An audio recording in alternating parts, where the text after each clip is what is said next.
அனைத்திந்திய அண்ணா திராவிட முன்னேற்றக் கழகத்தின் சார்பில் குலசேகரத்தில் நடைபெற்று வரும் புரட்சித் தலைவர் எம்ஜிஆர் அவர்களின் 109ஆம் ஆண்டு பிறந்த நாள் விழா பொதுக்கூட்டத்தில் கன்னியாகுமரி மேற்கு மாவட்ட கழக செயலாளர் திரு ஜெயசுதர்ஷன் அவர்கள் சிறப்புரையாற்றி வருகிறார்கள். அதன் நேரலையை தற்போது காண்போம்.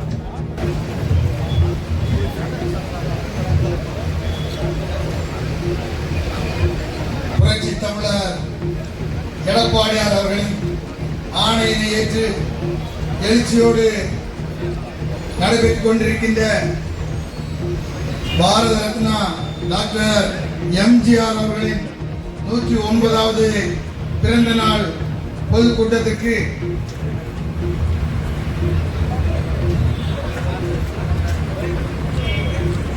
தகுதியோடு முன்னிலை பொறுப்பினை ஏற்றிருக்கின்ற இந்த ஒன்றிய கழகத்தின் ஆற்றலமைந்த செயலாளர் அன்பு தம்பி குச்சியார்ஜி நிமால் அவர்களே, முன்னிலை பொறுப்பினை ஏற்றிருக்கின்ற மாவட்ட எம்ஜிஆர் மன்றத்தின் செயலாளர் பாசமந்த அண்ணன் சக்கீர் ஹுசேன் அவர்களே, நிகழ்ச்சியிலே கலந்து சிறப்பித்துக் கொண்டிருக்கின்ற மாவட்ட கழகத்தின் அவைத் தலைவர் என்னுடைய பாசமந்த அண்ணன் சிவகுத்தாலம் பிகாம் அவர்களே, மாவட்ட கழக துணை செயலாளர் அன்பு சகோதரர் கே எஸ் சலாம் அவர்களே, மாவட்ட கழக துணை செயலாளர் அல்போன்சால் அவர்களே, மாவட்ட கழக பொருளாளர் சில்வஸ்டர் அவர்களே, நிகழ்ச்சியிலே கலந்து சிறப்பித்துக் கொண்டிருக்கின்ற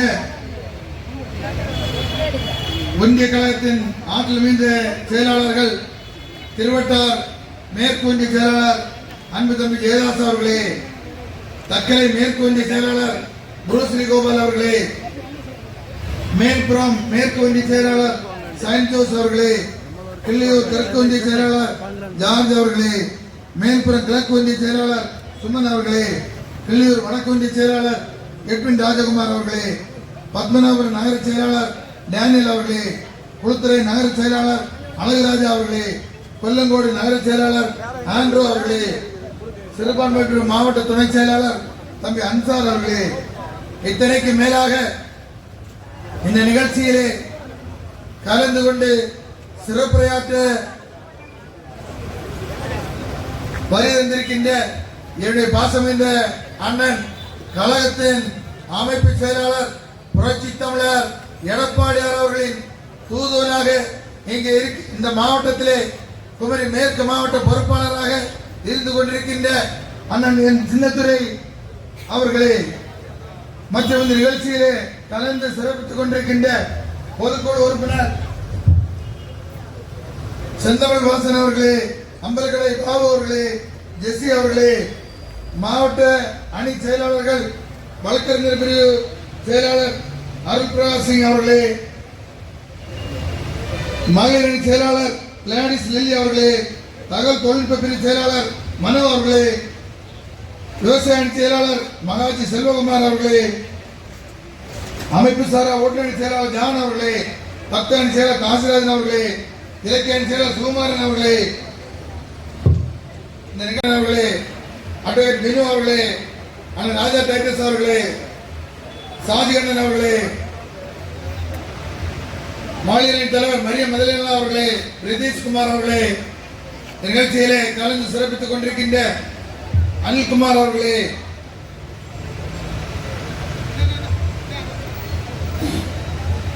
ஜெனில்குமார் அவர்களே,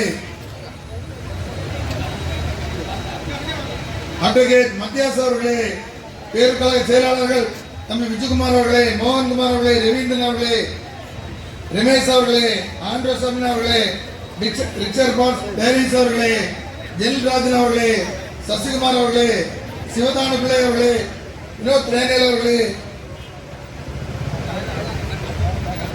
ரமேஷ் அவர்களே, சீஜாபாய் அவர்களே, ஆறுதல் வல்சலம் அவர்களே, பிரைட் அவர்களே, மேசாக் அவர்களே, மனோன்மணி அவர்களே, செந்தில் அவர்களே, சதீஷ்குமார் அவர்களே, அட்வொகேட் ராமசன் அவர்களே, அண்ணன் எஸ் சி நெல்சன் அவர்களே, பாகுலேன் அவர்களே, முத்துப்பிள்ளை அவர்களே, சுபாஷ் செந்தில் அவர்களே, வின்சென்ட் அமல்ராஜ் அவர்களே, இந்த நிகழ்ச்சியிலே கலந்து சிறப்பித்துக் கொண்டிருக்கின்ற ராஜசேகர் அவர்களே, சுகுமாரன் அவர்களே,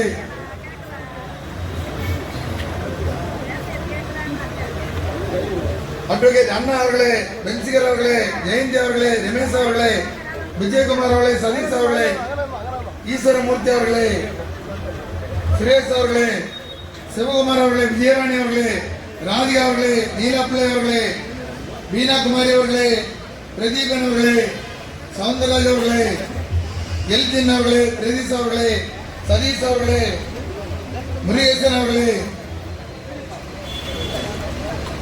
சாந்தப்பன் அவர்களே, சுரேஷ் அவர்களே, விஸ்வநாதன் அவர்களே, சுவாமிதாஸ் அவர்களே, பிரதீப் குமார் அவர்களே, ரமேஷ் குமார் அவர்களே, ஜஸ்டிஸ் அவர்களே, சாந்தி அவர்களே, பிரதீஷ் அவர்களே, முருகேசன் அவர்களே, இத்தனைக்கு மேலாக நிகழ்ச்சியிலே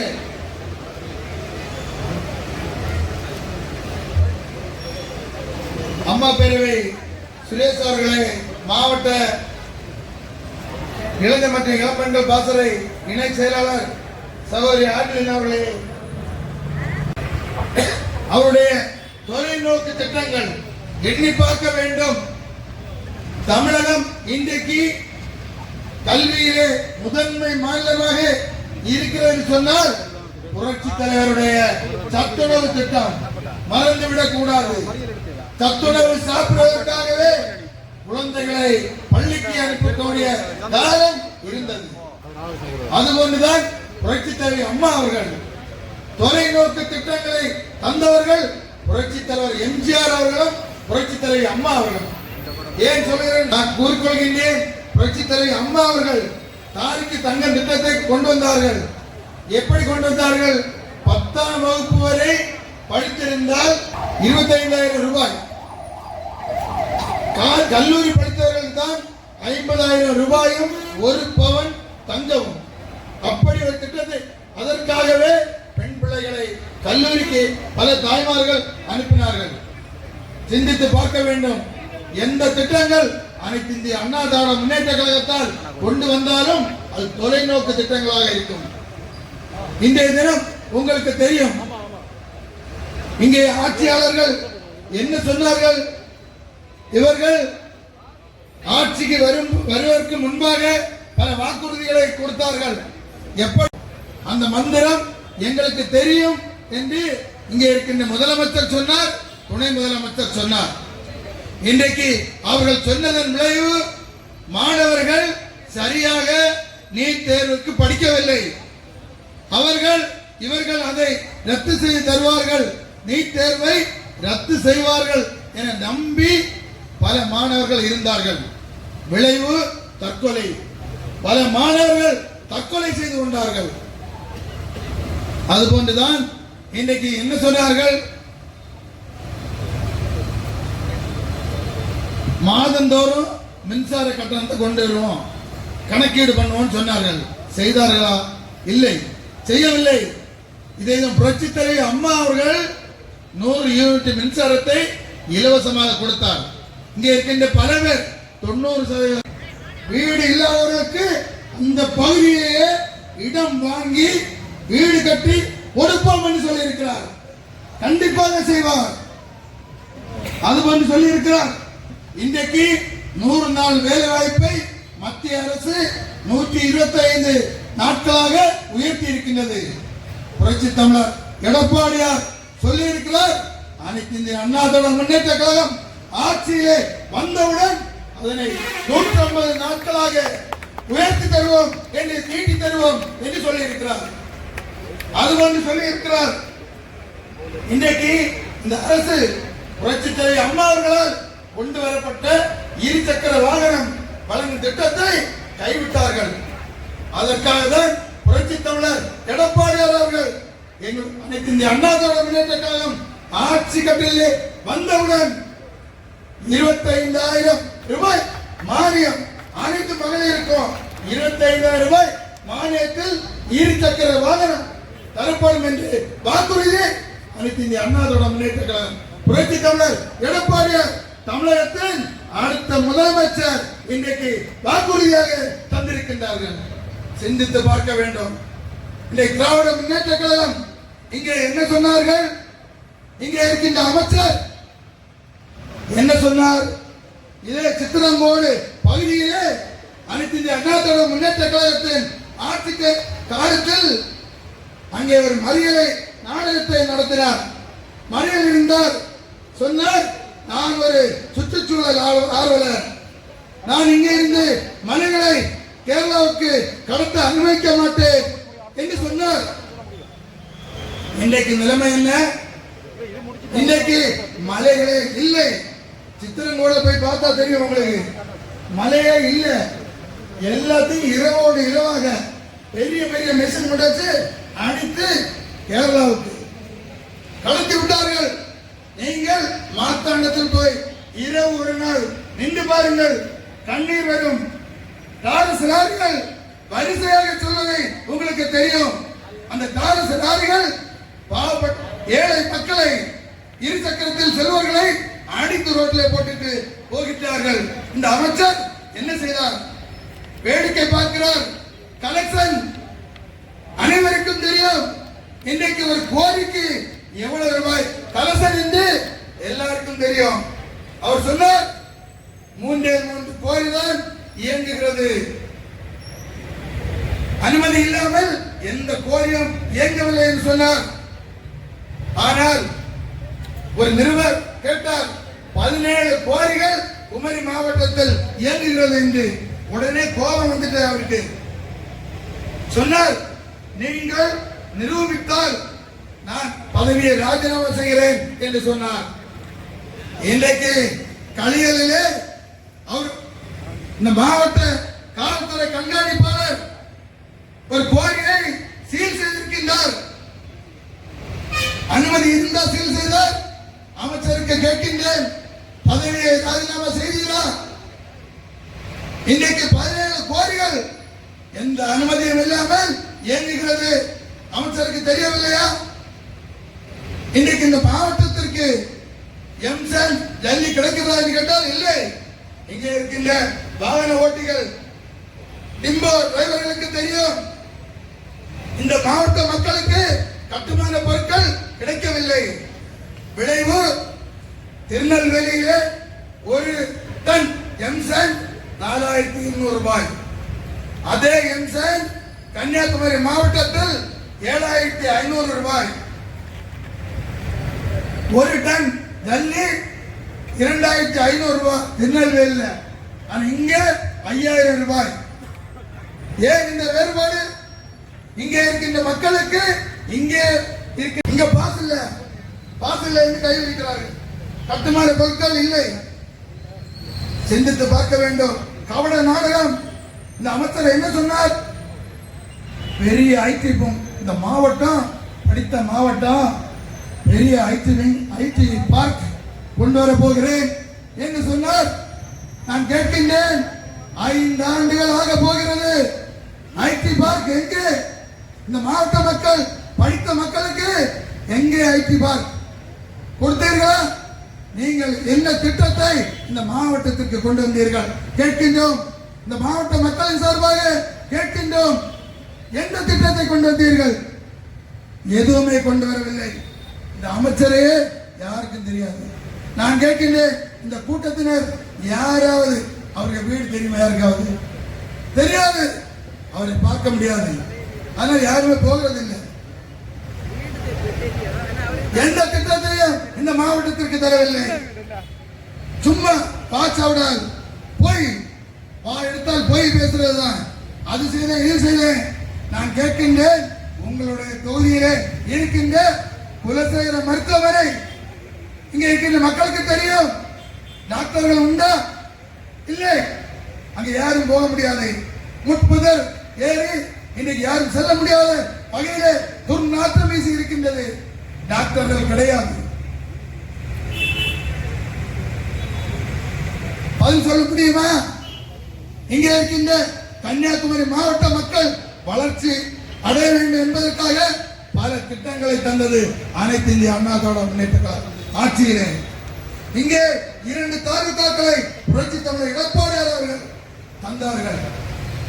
திருவட்டார் தாலுகா, அதற்கு பெரிய அலுவலகம் கட்டுவதற்கு நிதியை ஒதுக்கி கட்டுமான பணியை துவக்கி வைத்தார்கள்.